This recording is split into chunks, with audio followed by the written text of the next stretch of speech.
Hey everybody, welcome back to Why Not RV. On this week's episode, we're going to be switching out the standard fifth wheel pin box for a Reese Goosebox.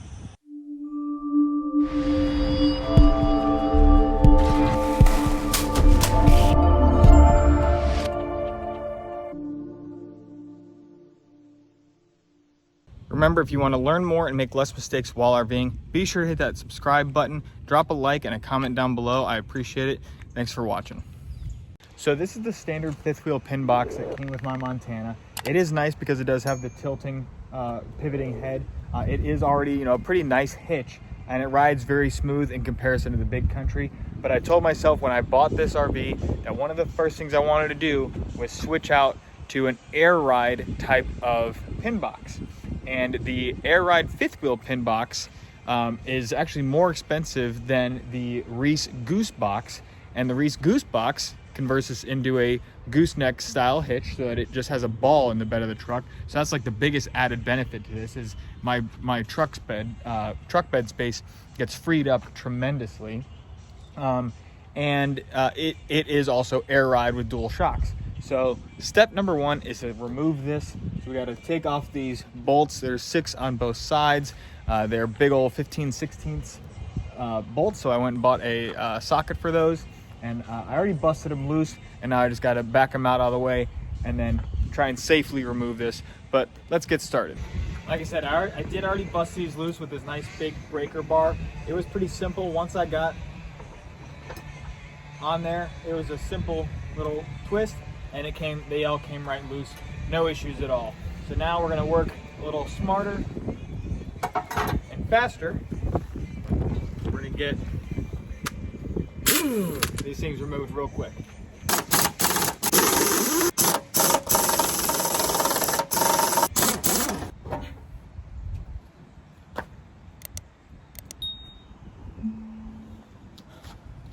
All right, so I've gotten it down to where I just got 2 bolts in here. Obviously it's pivoting right on them. I got it broken free from all the paint because when this thing is first put in here and they paint it, it kind of holds it in place. So even after I had all the bolts loose, didn't really want to budge that much. And because of how heavy this is, I didn't want to take the bolts out and try and wiggle it. I wanted it to be broken completely free first. So when I do remove these final bolts and take this down, it should be nice and smooth. So that's what we're going to do now. We're going to see.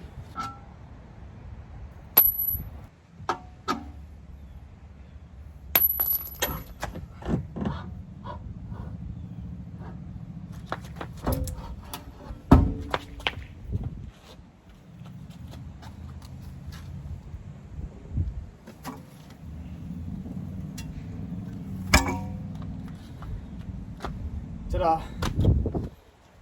All right, so now we got the old one out. The new one going in is not going to be nearly as easy as the old one coming out because number one, the new one is much heavier.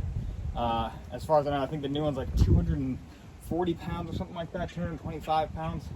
It's very heavy, so there's no way I'm going to be able to just manhandle it like I did this thing. So what I'm going to do is I'm actually going to back my truck up here. I'm going to use my truck's bed and a jack and be able to pivot it and use all that to kind of lift its weight up. So let's get the truck over here. Let's get the jack, or let's get the new kingpin Goosebox into the bed of my truck and try and get this thing set where it needs to go. Also, I forgot to mention and show the step, but the emergency breakaway was bolted onto the side of the old pin box. It was just a single bolt. I just backed right out, and I have it kind of just dangling up here with the cord up out of the way, so everything's nice and out of the way for the new hitch to go in. But just so you know, you do have to remove that as well, obviously. All right, I think this should be good to give us plenty of room to get the new hitch. Now, unfortunately, I didn't put the new hitch in the bed of my truck yet, so let's see how hard that's going to be. I might move my truck back forward just to get the new hitch loaded up in here because it is so darn heavy. But let's take a look and see what we got.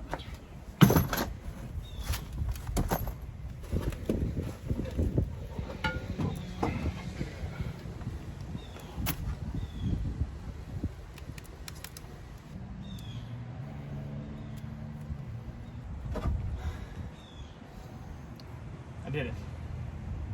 Not very easy, but it's here. I don't want to get it all scratched up, so I'm going to put some cardboard down to slide it and get it angled and get it up in place. But yeah, we're making the right steps forward, so let's keep going. Biggest thing with manipulating this that I wanted to be real careful about was, of course, all the small components, like the cable that releases the hitch. Obviously, it and its little bolt, 200 pounds on that could do some damage. There's a little Zerk fitting right here, grease fitting. I'm gonna be extra careful about. Of course, the hose and tubing for the airbag, because again, this thing has an airbag inside of it, and that's the big thing to me that I didn't even know was that these come with it's an air ride suspension hitch. I didn't realize that, so for a long time I was kind of passing off the Goosebox because I didn't really want to do that. But once I learned that they're an air ride hitch, and you free up all that space in the bed, there's just nothing to compare it to. So that's it. Just be careful when you're manipulating this thing.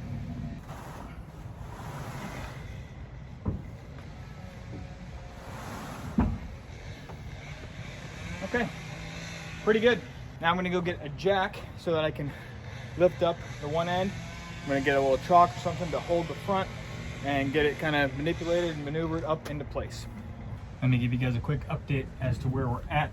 So, because it's impossible for me to record this at the same time. And it's just gonna be different. If you have two people, obviously this is gonna be tremendously easier. But right now I have the jack pretty much fully extended. It's not quite tall enough. I do have another jack, but the other option would be to put either a jack stand or something on top of it to make it taller. I don't really have that much farther to go, but this is where we're at right now. I'm gonna go get my bigger jack, and hopefully that'll be enough to get it up where I need to. It's not easy, but I did it.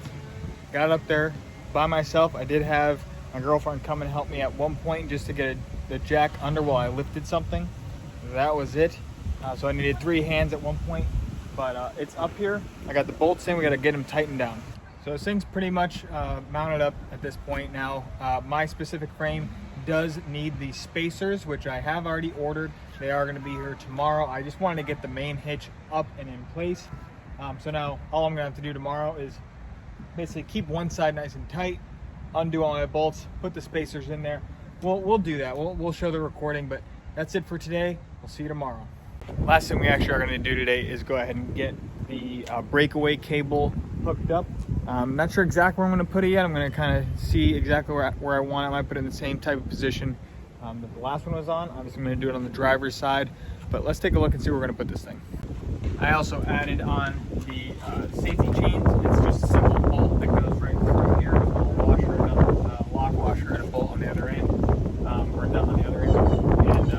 And that was pretty simple to do. But this, I'm not quite sure exactly where I want to put it. Let's try it out.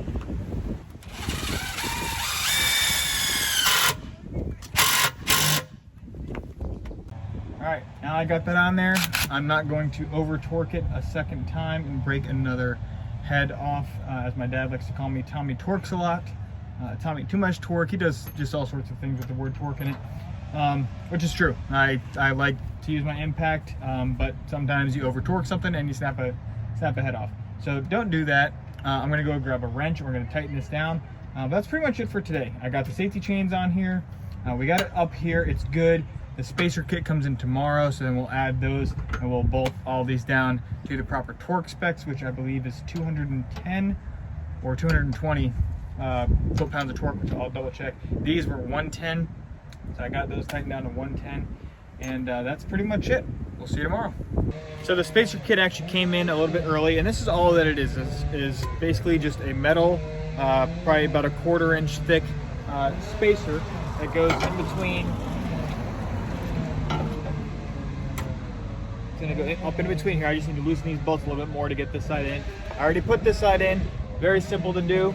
I just kept my 2 top bolts because, again, this is only the bottom, bottom set of bolts. So I kept the top ones in there so that the hitch stayed nice and lined up.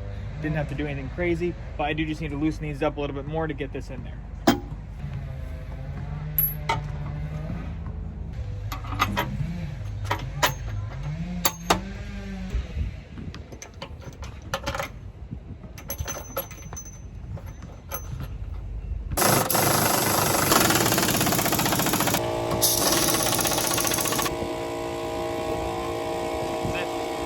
that's it. So this kit did only come with 8 bolts, by the way. You know, 2 on each side, or 4 on each side.